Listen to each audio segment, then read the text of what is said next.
अस्सलामु अलैकुम वरहमतुल्लाहि वबरकातुहू। आज मैं आपको 7 ऐसी चीज़ें बताने जा रहा हूँ। अगर आप इन 7 चीज़ों पर अपने घर में अमल करेंगे तो आपके घर में बरकत होगी, रिज़्क़ में बरकत होगी, आपके कारोबार में बरकत होगी और आपकी तिजारत में बरकत होगी। बहुत से लोग शिकायत करते हैं कि हमारे कारोबार में बरकत नहीं है, हमारी तिजारत में बरकत नहीं है, हमारे घर में बरकत नहीं है, घर में बेसुकूनी है। अगर आप इन 7 चीज़ों पर अमल करोगे और घर की जो औरतें हैं वो इन 7 चीज़ों पर अमल करना शुरू कर दें तो इंशाअल्लाह घर में बरकत भी होगी, कारोबार में भी बरकत होगी, हमारी तिजारत में बरकत होगी और रिज़्क़ में भी बरकत होगी। तो आइए जानते हैं कि हमें किन चीज़ों पर अमल करना है और वो कौन सी चीज़ें हैं कि जिनकी वजह से हमारे घर से बरकत ख़त्म होती है, हमारी तिजारत में बरकत नहीं होती और हमारे घर में हमेशा बेसुकूनी और बेचैनी रहती है। देखिए, सबसे पहला अमल और सबसे पहली चीज़, हमें सुबह सवेरे उठकर सूरह यासीन की तिलावत करना है। सूरह यासीन एक ऐसी कुरान करीम की सूरत है कि जिसके पढ़ने से घर में सुकून आता है, घर में बरकत होती है, रिज़्क़ में बरकत होती है। सारी बलाएं, सारी आफतें, सारी मुसीबतें और जितनी भी रुकावटें होती हैं, अल्लाह रब्बुल इज़्ज़त इस सूरह यासीन की बरकत से सारी रुकावटों को ख़त्म कर देता है। घर में एक सुकून वाला माहौल होता है, घर में इत्मीनान होता है और अल्लाह की तरफ से रहमतें बरसती है। तो पहला अमल कि सुबह उठने के बाद घर में सूरह यासीन की तिलावत की जाए। दूसरे नंबर पर शाम के वक़्त में यानी मगरिब की नमाज़ पढ़ने के बाद सूरह वाक़िया की तिलावत की जाए। ठीक है, सूरह वाक़िया की तिलावत की फ़ज़ीलत यह है कि जो शख्स पाबंदी के साथ रोज़ाना सूरह वाक़िया की तिलावत करता है तो अल्लाह रब्बुल इज़्ज़त उसको इतनी बरकतों से नवाजता है और इतनी रहमतों से नवाजता है कि सूरह वाक़िया की तिलावत करने वाला शख्स कभी भी फाक़े से नहीं गुज़रेगा। यानी कभी उस पर ऐसे हालात नहीं आएंगे कि उसको फाक़ा करना पड़ता हो, उसको भूखा रहना पड़ता हो और उसको जो है तकलीफ़ से अपने दिन गुजारने पड़ते हो। तो सूरह वाक़िया की तिलावत मगरिब की नमाज के बाद पढ़ने का मामूल बनाए। 2 चीज़ें हो गई, सूरह यासीन और सूरह वाक़िया की तिलावत। और तीसरे नंबर पर खुदा का शुक्र, अल्लाह का शुक्र अदा करना है। हम जो कारोबार कर रहे हैं, जो तिजारत कर रहे हैं, उसमें जो कुछ मिल रहा है, चाहे हमें 100 रुपये नफ़ा मिल रहा हो, चाहे 1000 रुपये नफ़ा मिल रहा हो, हम अल्लाह का शुक्र अदा करें कि अल्लाह तेरा शुक्र है कि तूने आज मुझे नफ़ा दे दिया, आज मुझे मेरे कारोबार में मुझे नफ़ा मिल गया, आज मेरी तिजारत में मुझे नफ़ा मिला। ए अल्लाह तेरा शुक्र है कि आज हमें घर में बेहतरीन खाने को मिला।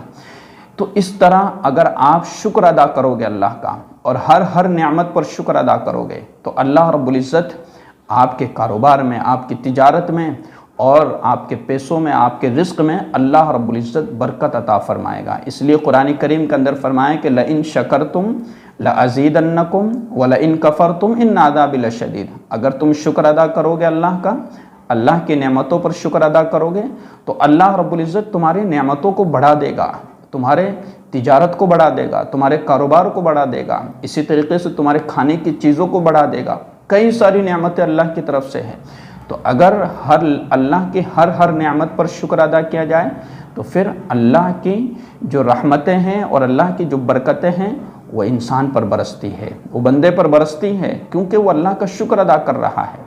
और चौथे नंबर पर गुनाहों से माफ़ी। हाँ, ये सबसे अहम चीज़ है, चाहे मर्द हो चाहे औरत हो। हम ये समझते हैं कि हमसे कोई गुनाह नहीं हुआ, बल्कि हमसे चलते फिरते उठते बैठते कई गुनाह हमसे होते हैं। कई मर्तबा हम अल्लाह की नाफरमानी कर चुके होते हैं, कई मर्तबा हम अल्लाह के हुक्मों को तोड़ चुके होते हैं, लेकिन हमें उस चीज़ का एहसास नहीं होता है कि हमने अल्लाह की नाफरमानी की है, हमसे गुनाह हो गया। तो हमें गुनाहों का एहसास होता नहीं है कि हमसे गुनाह हो रहा है। तो हमें हर वक्त अल्लाह से अपने गुनाहों की माफ़ी, अपने गुनाहों की मग़फ़िरत, हमें हमेशा इस्तिग़फ़ार करते रहना है। इससे क्या होगा कि अल्लाह हमारे गुनाहों को जब माफ़ करेगा और हमारे गुनाह माफ़ होंगे तो फिर इसकी बरकत से अल्लाह रब्बुल इज़्ज़त हमारे घरों में सुकून और इत्मीनान और हमारे रिज़्क़ में बरकत और हमारे कारोबार में बरकत और हमारी तिजारत में बरकत डाल देगा। तो गुनाहों की मग़फ़िरत और गुनाहों की माफ़ी ये बहुत ज़रूरी और बहुत ही अहम है। تو آپ اپنے گناہوں کی معافی اور اپنے گناہوں کی مغفرت کرواتے رہیے، اور اسی طریقے سے استغفار کا زیادہ سے زیادہ اہتمام کیجیے۔ جتنا استغفار کا اہتمام کریں گے اللہ اتنا ہی جو ہے آپ کو سکون عطا فرمائیں گے، آپ کے گھر میں سکون رہے گا، آپ کے گھر میں اطمینان رہے گا، اور اسی طریقے سے رزق میں بھی برکت رہے گی۔ اسی طریقے سے 5ویں نمبر پر ہمیں غریب کی مدد کرنا ہے۔ اسی طریقے سے جو مجبور ہے ان کی ہمیں مدد کرنا ہے، کیونکہ ہم جب کسی کے ساتھ اچھا سلوک کرتے ہیں، اچھا برتاؤ کرتے ہیں، کسی غریب کی مدد کرتے ہیں، تو پھر اللہ ہمارے اس عمل سے بہت خوش ہوتا ہے کہ دیکھو میرے بندے نے جو ہے کسی کی مدد کی ہے، کسی مجبور کی مجبوری کو سمجھا ہے، اور اس نے اس کی ضرورت پوری کی ہے، تو پھر اللہ رب العزت اس بندے سے خوش ہو کر اس کی ضرورت پوری کرتا ہے۔ تو ہم کسی غریب کی مدد کریں، کسی مجبور کی مجبوری کا جو ہم خیال کرتے ہوئے جو ہے اس کو پر توجہ دیتے ہوئے، اس کا دھیان رکھتے ہوئے، تو ہم اس کی مدد کریں اور اس کی امداد کریں، اس کی نصرت کریں، تو اس پر اللہ خوش ہو کر ہماری ضرورتیں پوری کرے گا۔ اور اسی طریقے سے 6 نمبر پر ہمیں 5 نمازوں کا اہتمام کرنا ہے۔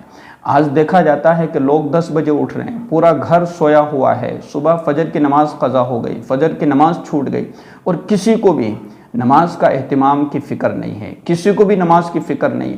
جب تک ہمارے گھروں میں نماز کا اہتمام نہیں ہوگا، جب تک گھر کے عورتیں نمازیں نہیں پڑھیں گی، تو یاد رکھیے کہ ہمارے گھر میں سکون نہیں آ سکتا، ہمارے رزق میں برکت نہیں ہو سکتی۔ ہم لاکھوں روپے کما رہے ہوں لیکن پھر بھی ہمارے دلوں میں بے سکونی رہے گی اور ہمارے گھروں میں بے سکونی رہے گی۔ تو سکون اصل چیز ہے۔ اللہ رب العزت نے قرآن کریم کے اندر فرمایا کہ الا بذکر اللہ تطمئن القلوب، تم سکون کہاں تلاش کر رہے ہو؟ سکون تو اللہ نے جو ہے اپنے ذکر میں رکھا ہے۔ سکون کہاں ہے؟ اللہ کے ذکر میں ہے، اللہ کی یاد میں ہے، قرآن کی تلاوت میں ہے، نماز پڑھنے میں سکون ہے۔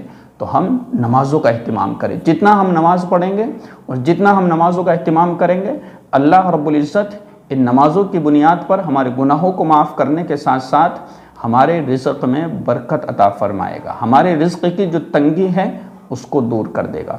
اور اسی طریقے سے 7ویں نمبر پر ہے قرآن کریم کی تلاوت کرنا۔ ہاں، ہم قرآن کریم کی تلاوت کرتے ہی نہیں ہیں، ہم نے صرف رمضان المبارک میں قرآن کریم اٹھا لیا اور اس کے بعد اس کو جزدان میں بند کر کے رکھ دیا، اور سال بھر کے بعد ہم قرآن کریم اٹھا کر کے دیکھتے ہیں۔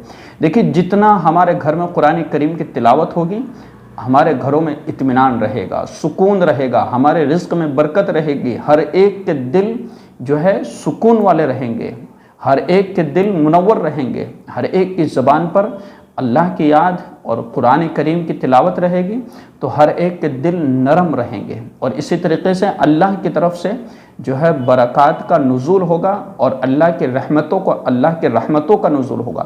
تو ہمیں ان 7 چیزوں پر عمل کرنا ہے۔ اگر آپ ان 7 چیزوں پر عمل نہیں کر سکتے تو ان میں سے کسی ایک کو آج ہی شروع کر دیجئے۔ جیسے مجھے روزانہ پابندی کے ساتھ نمازوں کا اہتمام کرنا ہے، آج سے ہی شروع کر دیجئے۔